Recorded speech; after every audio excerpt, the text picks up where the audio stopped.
2 minus f of x. So limit extending to minus 2 minus.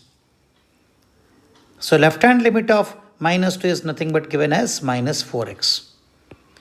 Next step, what we do, limit h tending to 0 minus 4 minus 2 minus h.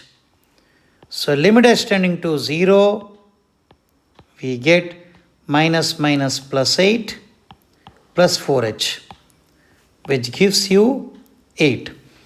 Similarly, limit extending to minus 2 plus ax square, this is limit h tending to 0, a into minus 2 plus h whole square, which is equal to 4a.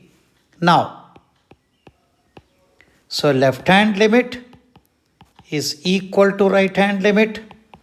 Therefore, 4a equal to 8 and a equal to 2. So limit exists means what? Left hand limit is equal to right hand limit. This implies